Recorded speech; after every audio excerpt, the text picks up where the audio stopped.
Hello students, this is विजय और आपका स्वागत है सीसीएल क्लासेस में। तो आज की वीडियो में डिस्कस करेंगे क्लास 11th मैथ HBSC 2019 का सेक्शन बी। लास्ट वीडियो में हमने सेक्शन ए कवर कर लिया था, तो अब डिस्कस करते हैं सेक्शन बी। तो 17th question is out of 500 car owners 400 owned car A and 200 owned car B. How many car owners have both car A and B? तो हमें number of car owned bye A given है 400 and number of cars owned bye B given है 200 and total number of cars both having 500. Then we have to find N A intersection B.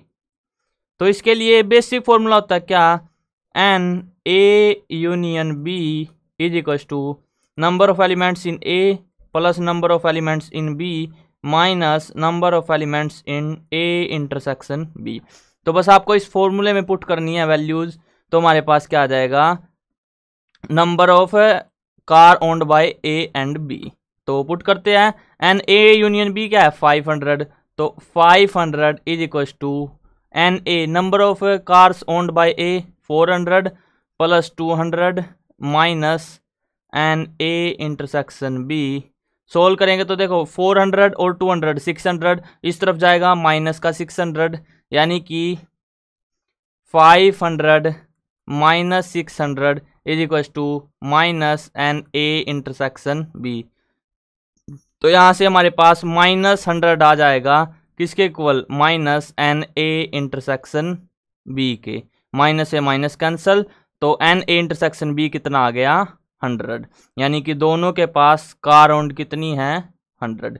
और van and diagram से भी आप समझ सकते हो इसको, अगर दोनों के पास यहाँ पे 100 है, बी के पास 200 है यानी कि 100 यहाँ पे, इसके पास 400, तो 100 ये, तो 300 यहाँ पे, ये बी और ये ए, ऐसे भी आप देख सकते हो ग्राफ को।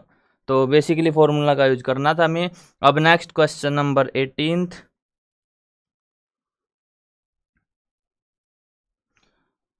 Prove that cos bracket pi minus x cos bracket pi by 4 minus y minus sine bracket this into this.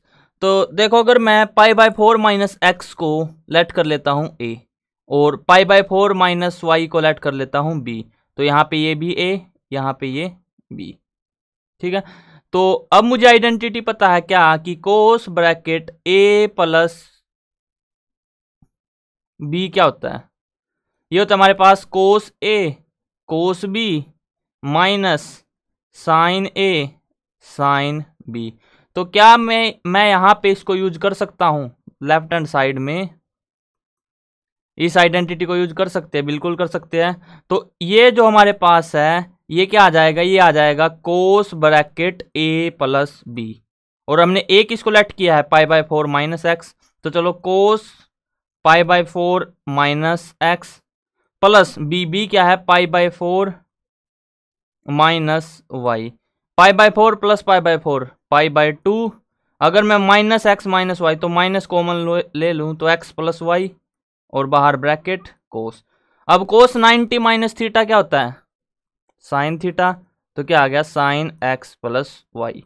तो हेंस प्रूव्ड, क्योंकि आप लिखोगे कि जो लेफ्ट हैंड साइड है वो इक्वल आ गई RHS के, हेंस प्रूव्ड, इसलिए क्या हो गया, प्रूव हो गया। तो यहाँ पे बेसिक आइडेंटिटी यूज की गई थी, कोस ए प्लस बी क्या होता है, cos A cos B minus sine A sine B. अब next question number 19th, find the general solution of the equation cos x is equal to -1/2। तो जनरल सॉल्यूशन बताना है, तो अगर cos x बराबर है cos y के, तो x बराबर होता है जनरल सॉल्यूशन में 2n pi plus minus y। तो पहले में cos x को cos y के इक्वल लेके आना है। तो देखो -1/2 कौन से क्वाड्रेंट में होता है, कोस नेगेटिव, या तो सेकंड में या थर्ड में। अगर मैं सेकंड की बात करूं तो 1/2 कोस की वैल्यू किस पे होती है, ये होती है 30 डिग्री पे, 1/2 60 पे होती है सॉरी, तो यानी कि π/3 पे। तो सेकंड क्वाड्रेंट पे यानी कि π-π/3 विच इज 2π/3। तो मैं cos x किसके बराबर है यहाँ से, cos 2π/3 के। अब बस आपको यहाँ पे इस इक्वेशन में पुट करना है x is equal to 2nπ plus minus 2π/3। ये क्या आ गया, जनरल सॉल्यूशन। इसी तरह से अगर आपसे पूछ लिया जाए साइन x बराबर है साइन y, इसका जनरल सॉल्यूशन, तो x क्या होता है nπ प्लस -1 की पावर n इंटू वाई। तो बेसिकली 10 का पूछा नहीं जाता आपसे, तो साइन x अगर साइन y के बराबर है तो जनरल सॉल्यूशन क्या होगा, ये वाली। और अगर कोस x बराबर है कोस y के, तो x क्या होगा जनरल सॉल्यूशन में 2nπ प्लस माइनस वाई। तो इसका जनरल सॉल्यूशन क्या आ गया हमारे पास, x is equal to 2nπ plus minus 2π/3। और यहाँ पे हम माइनस यूज नहीं करते क्योंकि कोस y के आगे नेगेटिव है ना, नेगेटिव हो तो उसको हम पॉजिटिव में चेंज करते हैं। अब यहाँ पे देखो एंगल 2π/3 है, कोस 2π/3 क्या होता है, नेगेटिव वैल्यू आएगी, लेकिन हमने एंगल को चेंज कर लिया। ये किसके बराबर होता है, माइनस कोस π/3 के। सेम बराबर है दोनों चीजें, लेकिन माइनस को हमने सब्सटीट्यूट कर दिया। अब next question number 20th,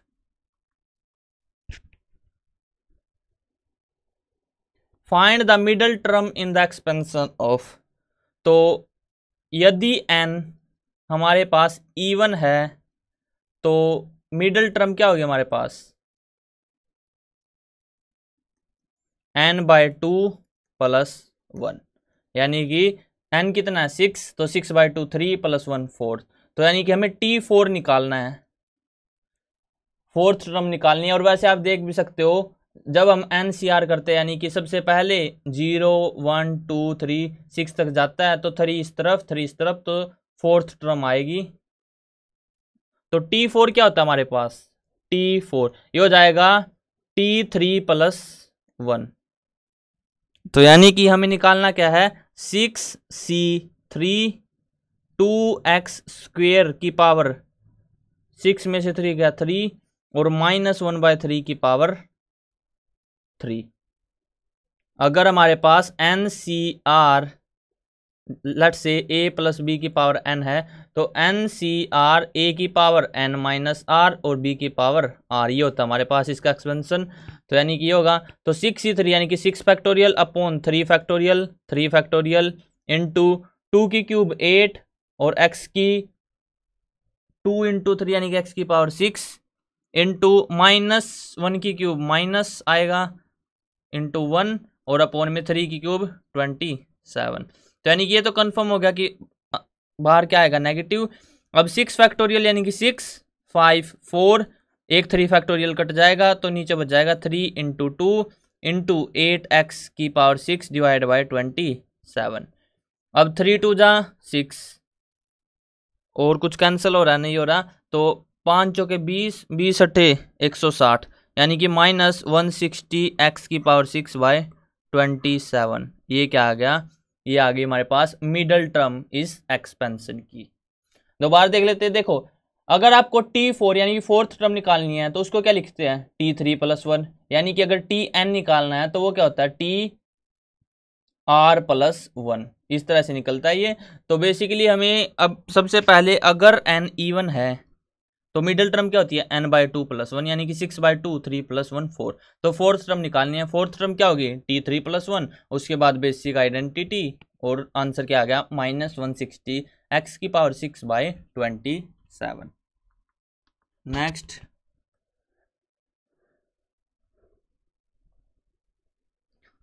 the sum of a certain number of terms of AP 25 22 19 this is 116, find the number of terms।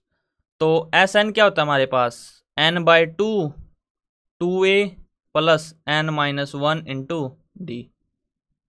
यहाँ पे इस क्वेश्चन में a क्या है, फर्स्ट टर्म क्या है 25, d कॉमन डिफरेंस क्या है a2 - a1, 22 में 25 गया -3। अब हमें क्या निकालना है, n हमें फाइंड करना है और सम दिया हुआ है 116, तो Sn गिवन है 116, we have to find n। तो पुट करते हैं 116 is equal to n/2 bracket 2 into a, a कितना 25, 25 into 2 50 plus n-1 into D कितना -3। 2 इस तरफ जाके मल्टीप्लाई होगा यानी कि 116 दूनी 232 is equal to 50 into n यानी कि 50n प्लस, चलो पहले इसको अंदर से सोल्व कर लेते हैं, n इंटू 50 -3n -3 इंटू -1 यानी कि +3। तो 50 + 3 53 यानी कि 232 is equal to 53n -3n²। इसको इस तरफ लेके आएंगे यानी कि 3n² -53n + 232 is equal to 0। अब हमें जो ऐड है वो तो चाहिए समेशन दो टर्म्स का -53 और प्रोडक्ट चाहिए 232 इंटू 3।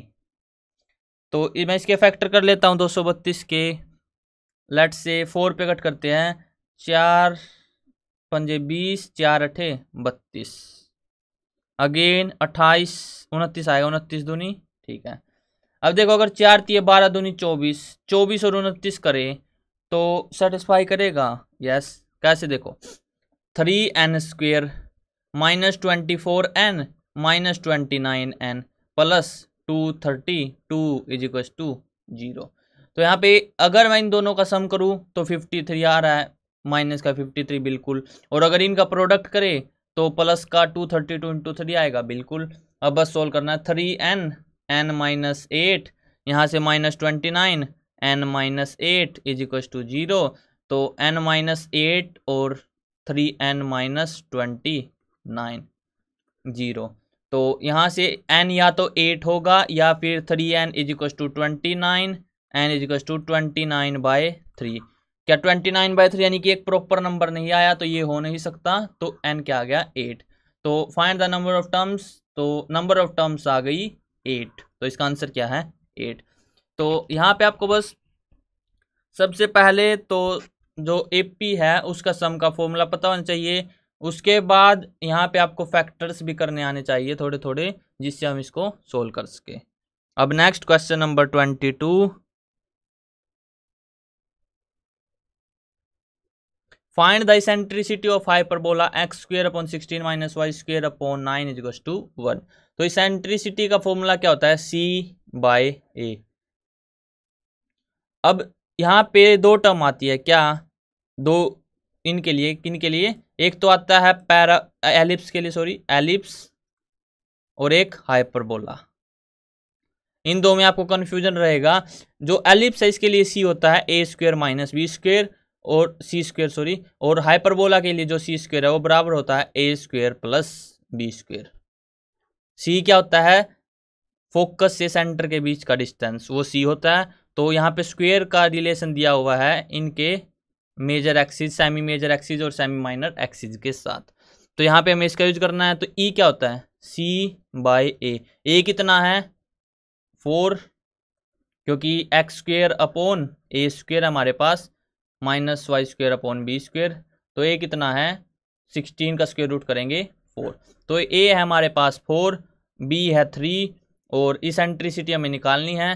तो सबसे पहले सी निकालते हैं। तो c² क्या हो जाएगा, 4 का स्क्वायर 16, 3 का स्क्वायर 9 यानी कि 25। तो सी कितना आ गया 5। अगर सी 5 आ गया तो इसेंट्रिसिटी कितनी आ गई 5/a कितना है 4। तो ई क्या आ गया 5/4। इसेंट्रिसिटी कितनी आई हाइपरबोला की 5/4। Next question number 23, find the angle between the lines this and this. तो कभी भी अगर आपके पास दो लाइंस हैं तो सबसे पहले क्या निकालेंगे, अगर एंगल निकालना है तो उनके स्लोप्स। उसके बाद tan थीटा, यहाँ से हमें थीटा निकलेगा जो क्या होता है modulus m2 - m1 upon 1 + m1 m2, और जहाँ पे m1 m2 क्या ना हो -1, यानी कि where 1 + m1 m2 is not equal to 0, क्योंकि किसी के भी डिवाइड में 0 आ गया तो नॉट डिफाइंड आ जाएगा। तो बस अब सबसे पहले स्लोप निकालते हैं। स्लोप कैसे निकालते हैं, या तो आप इसका डेरिवेटिव कर लो या फिर y = mx + c, इससे भी निकाल सकते हैं। इससे कंपेयर करेंगे तो इस फॉर्म में लेके आते हैं इसको, तो -2y is equal to -x -2 और y is equal to 1/2x +1, ये आएगा हमारे पास। -2 को डिवाइड करेंगे तो m1 तो आ गया हमारे पास 1/2। अभी इसका निकालेंगे m2, तो m2 कितना आएगा, -1/3 आ जाएगा। आप सोल्व करके देख लो, क्योंकि 3y is equal to -x +4 और y 3 को डिवाइड में लेके आएंगे तो y क्या आएगा, -1/3x। तो ये क्या होता है m, तो m1 आ गया, m2 आ गया। तो अब सोल्व करते हैं, स्लोप निकालते हैं, स्लोप नहीं सॉरी एंगल निकालते हैं। तो m2 - m1 यानी कि -1/3 -1/2 upon 1 plus m1 m2 1/2 into -1/3। तो एलसीएम लेंगे, एलसीएम कितना आएगा 6, 3 2 जा यानी कि -2 और 2 3 जा -3 डिवाइड बाय 1 -1/6। तो 3 और 2 5 यानी कि -5/6 डिवाइड बाय 5/6 और इसका मॉडुलस कैंसिल होके क्या आएगा 1। और tan थीटा 1 कब होता है, किस एंगल पे होता है ये पूछ रहा हूँ मैं आपसे, तो ये होता है 45 पे। तो थीटा कितना आ गया 45 डिग्री या फिर π/4, कुछ भी लिख सकते हो आप। तो एंगल कितना आ गया π/4। अब नेक्स्ट क्वेश्चन नंबर 24, मुझे लगता है आपको ये समझ में आ गया होगा। यहाँ पे मेन क्या था कि जो tan थीटा वो बराबर होता है m2 - m1 upon 1 plus m1 m2 और पूरे का मॉडुलस।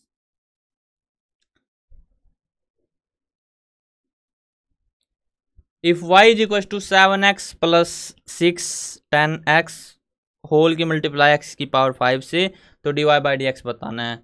तो u v अगर आपको इसका डेरिवेटिव निकालना है होल डैश, तो ये हो जाएगा पहले u का derivative v as it is plus u as it is v का डेरिवेटिव, ये डैश क्या है डेरिवेटिव। आप dy/dx भी लिख सकते हो। तो इसको मैंने मान लिया u, इसको मैंने मान लिया v, तो ये फॉर्मूला लगेगा। तो सबसे पहले इसका डेरिवेटिव करना आपको 7x प्लस 6 10x का, और x की पावर 5 एज इट इज हमें डेरिवेटिव करना है d/dx of 7x plus 6 10x plus 7x plus 6 10x as it is multiply में d/dx ऑफ x की पावर 5। तो पहले ऊपर वाले को सोल्व करते हैं, यानी कि इस टर्म को, फिर प्लस में इसको। तो ये क्या आ गया देखो, x की पावर 5 इंटू 7x का डेरिवेटिव 7, 6 10x का डेरिवेटिव 6 तो कांस्टेंट है, 10x का डेरिवेटिव क्या होता है सीकेंट स्क्वायर थीटा यानी कि secant square x plus 7x plus 6 10x into x की पावर 5 का डेरिवेटिव 5x की पावर 4। बस अब सोल्व करते हैं, तो 7 इंटू एक्स की पावर 5 यानी कि 7x की पावर 5 प्लस 6x की power 5 secant square x plus 7 into 5 35 x की पावर 5 प्लस 5 छिका 30 x की पावर 4 10x 35 और 5 40। तो अगर हम इनको कट कर दे इन दोनों को और यहाँ पे लिख देते हैं 40x की पावर 5 प्लस दिस, ये क्या आ गया आंसर। अब next question number 25, if coefficient of variation of two distributions are. तो यहाँ पे एक रिलेशन होता है हमारे पास, क्या कोफिशिएंट ऑफ वेरिएशन होता है sigma upon x mean into 100, जहाँ पे सिग्मा क्या है स्टैंडर्ड डेविएशन, ये कोफिशिएंट ऑफ वेरिएशन और ये एक्स मीन। तो इस फॉर्मूले में यूज करके हमें अर्थमेटिक मीन्स बताने, यानी कि एक्स मीन्स बताने ये। तो सबसे पहले कोफिशिएंट ऑफ वेरिएशन फर्स्ट के लिए ये दिया हुआ है हमें 30, और कोफिशिएंट ऑफ वेरिएशन सेकंड के लिए ये गिवन है 50। Their standard deviation are sigma 1 बराबर है 12, सिग्मा 2 बराबर है 15। तो हमें एक्स मीन 1 और एक्स मीन 2 फाइंड करना है। तो वैल्यू पुट करते हैं इसमें, तो 30 is equal to 12 upon x mean 1 into 100। X mean को उस तरफ ले जाते हैं, तो 12 इंटू 100 डिवाइड बाई 30, 10 से 10, 3 4 जा 4 इंटू 10 यानी कि 40। तो पहला अर्थमेटिक मीन क्या आ गया 40। अब इसी तरह से सेकंड निकालते हैं, तो 50 is equal to 15 upon x2 mean into 100, 52 जा तो x2 मीन कितना आ गया, 15 दूनी 30। तो पहले का अर्थमेटिक मीन आया 40 और दूसरे का 30। बस आपको यहाँ पे बेसिक ये फॉर्मूला इंपॉर्टेंट है, अगर ये फॉर्मूला आता है आपको तो ये क्वेश्चन भी आता है। अब नेक्स्ट लास्ट क्वेश्चन है, question number 26। A bag contains 2 white and 3 red balls. 2 balls are selected at random. Find the probability of getting 1 white and 1 red ball. तो 1 white plus 1 red ball select करने की probability क्या आ गई, देखो total balls कितनी हैं 5, उसमें से हमने सिलेक्ट कितनी करी 2। अब 2 बॉल सिलेक्ट करी, एक वाइट होनी चाहिए, वाइट कितनी है टोटल 2, तो उनमें से एक सिलेक्ट कर ली। उसके बाद एक रेड बॉल, तो 3 रेड बॉल है उसमें से एक रेड बॉल सिलेक्ट कर ली, तो ये आपका क्या आ गया इसका आंसर। अब इसको सोल्व करते हैं। 2c1 यानी कि 2 factorial upon 1 factorial 1 factorial, 3 factorial upon 2 factorial 1 factorial, divide by 5 factorial upon 2 factorial, और 5 में से 2 हो गया 3 फैक्टोरियल। तो 2 फैक्टोरियल अपॉन 1 फैक्टोरियल यानी कि ये तो 2 ही आ गया, इनटू 3 फैक्टोरियल अपॉन 2 फैक्टोरियल यानी कि 3, डिवाइड बाय, इसको सोल्व करेंगे तो क्या आएगा, देखो 5 into 4 into 3 factorial upon 2 into 3 factorial, इससे ये कैंसल, 2 2 जा 4 5 2 जा 10, तो 2 5 जा 3 बाय 5 क्या आ गई प्रोबेबिलिटी। तो यहाँ पे एंड करते हैं। आई होप आपको क्लियर हो गया होगा। अगर वीडियो पसंद आए तो वीडियो को लाइक करना, और अगर चैनल पे नए हो तो चैनल को सब्सक्राइब कर लेना।